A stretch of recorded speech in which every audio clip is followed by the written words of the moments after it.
Rejetez sur lui tous vos soucis, car il prend soin de vous. 1 Pierre chapitre 5 verset 7.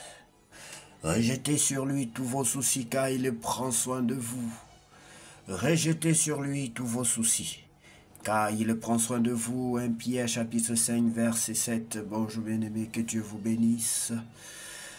Nous allons prier, car c'est l'heure, et nous repentir. Seigneur, en ce moment de pause, nous venons te remettre la suite de cette journée et te remercier pour ton soutien. Père Céleste, merci pour cette matinée passée sous ton regard. Nous te confions la suite de cette journée et nous remettons entre tes mains.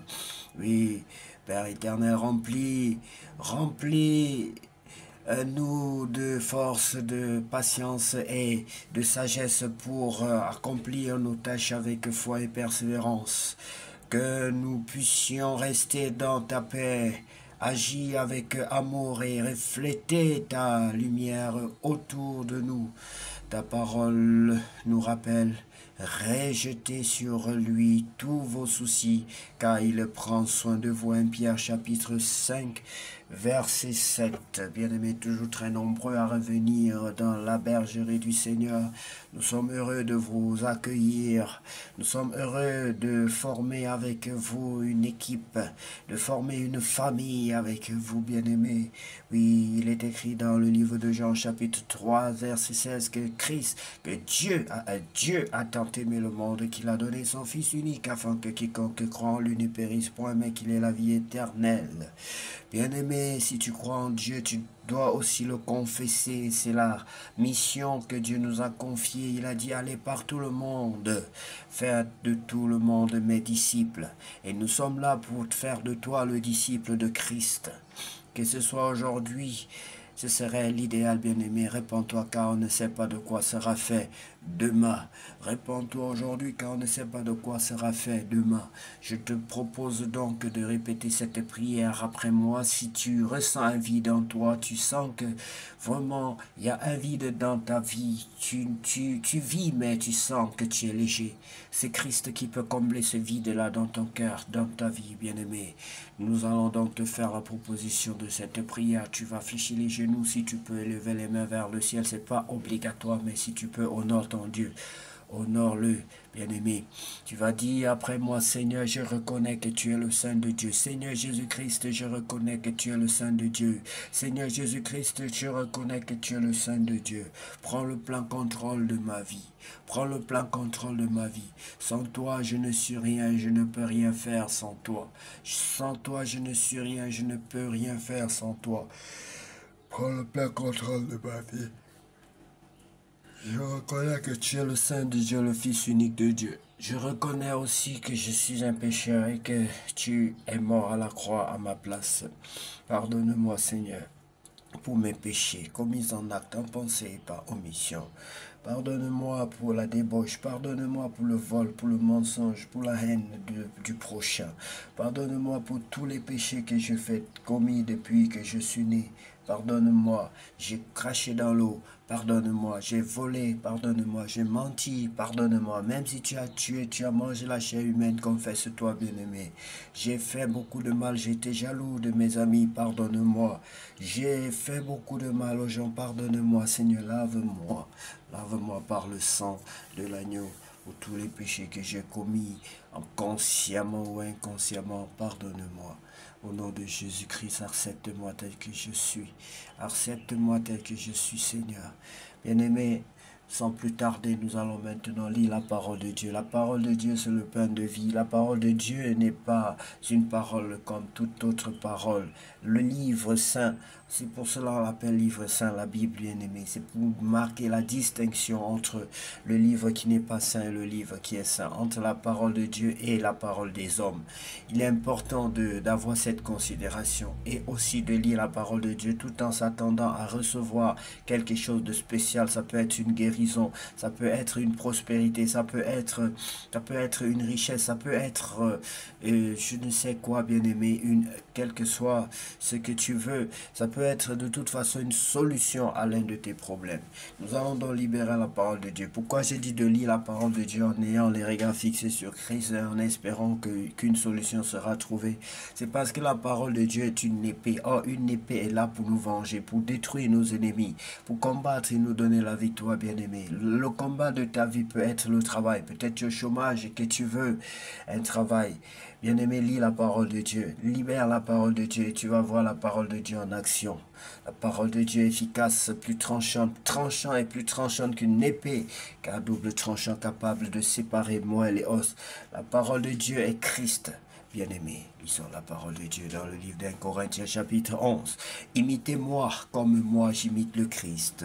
La tenue des hommes et des femmes pendant le culte. Je vous félicite, vous souvenez toujours de moi et vous gardez mon enseignement comme je vous l'ai donné. Pourtant, je veux que vous compreniez ceci. Le chef de tout homme, c'est le Christ. Le chef de la femme, c'est l'homme.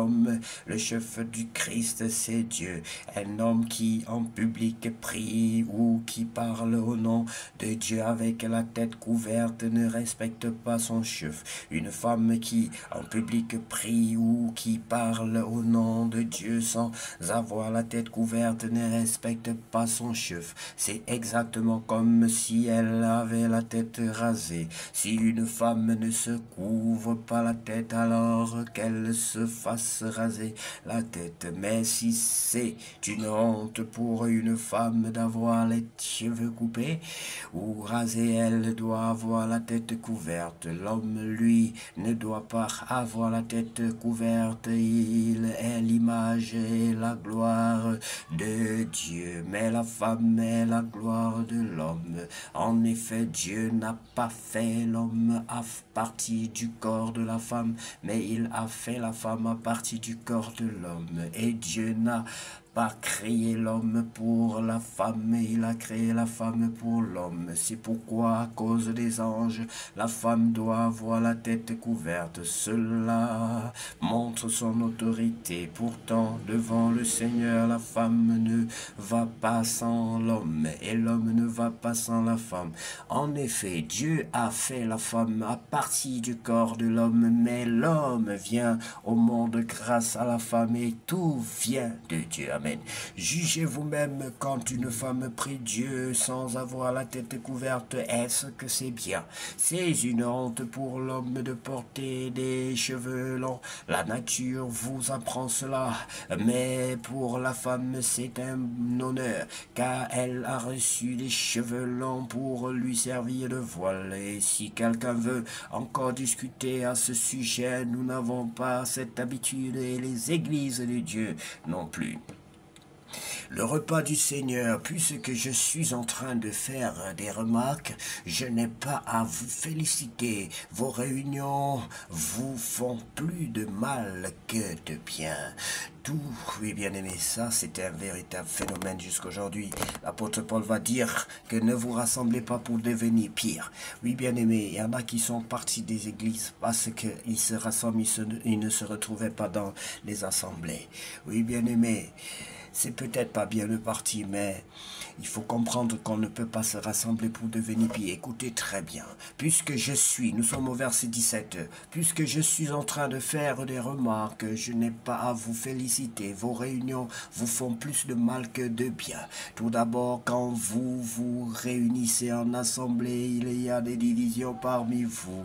On me l'a dit et je crois que c'est vrai en partie. D'ailleurs, il faut qu'il y ait des divisions parmi vous. Ainsi, on peut voir clairement ceux qui, parmi vous, sont vraiment fidèles. Donc, quand vous vous réunissez tous ensemble, ce n'est pas le repas du Seigneur que vous prenez. Non, chacun se dépêche de manger son repas. Lui, il a faim pendant que l'autre boit trop. Est-ce que vous n'avez pas des maisons pour manger et pour boire? Ou bien est-ce que vous vous moquez de l'église de Dieu Dieu? Est-ce que vous voulez faire honte à ceux qui n'ont rien que vous dire? Est-ce que je vais vous féliciter?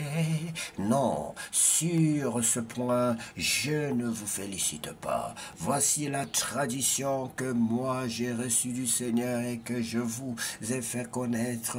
La nuit où le Seigneur Jésus a été livré, il a pris du pain, il a remercié Dieu, puis il a partagé le pain et il a dit, ceci est mon corps, il est pour vous, faites ceci en souvenir de moi. Après le repas, le Seigneur a pris aussi la coupe de vin et il a dit, cette coupe est la nouvelle alliance de Dieu parce que mon sang est versé pour vous. Toutes les fois que vous me en boirez, faites cela en souvenir de moi. En effet, chaque fois que vous mangez ce pain et que vous buvez cette coupe, vous annoncez la mort du Seigneur, puis jusqu'à ce qu'il vienne. C'est pourquoi celui qui mange le pain du Seigneur ou qui boit sa coupe sans respect, celui-là est coupable envers le corps et le sang du Seigneur. Alors chacun doit bien réfléchir à sa façon de vivre, ensuite qu'il mange ce pain et boive cette coupe, car celui qui mange le pain et qui boit la coupe sans reconnaître le corps du Seigneur, celui-là se condamne lui-même en mangeant et en buvant. C'est pourquoi parmi vous il y a beaucoup de malades et de gens sans force, et plusieurs sont morts. Si nous examinons notre conduite, Dieu ne nous jugerait pas, mais le Seigneur nous juge et nous corrige pour que nous ne soyons pas condamnés avec le monde. Alors, mes frères et mes sœurs, quand vous vous réunissez pour manger, attendez-vous les uns les autres. Si quelqu'un a faim, il doit manger chez lui.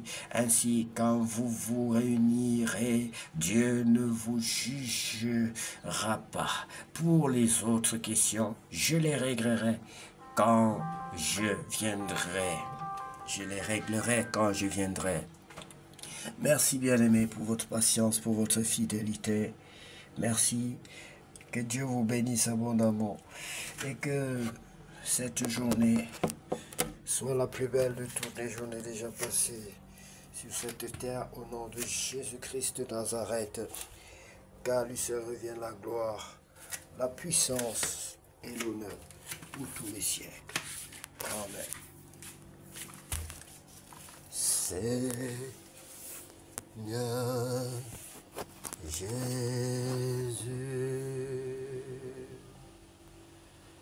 que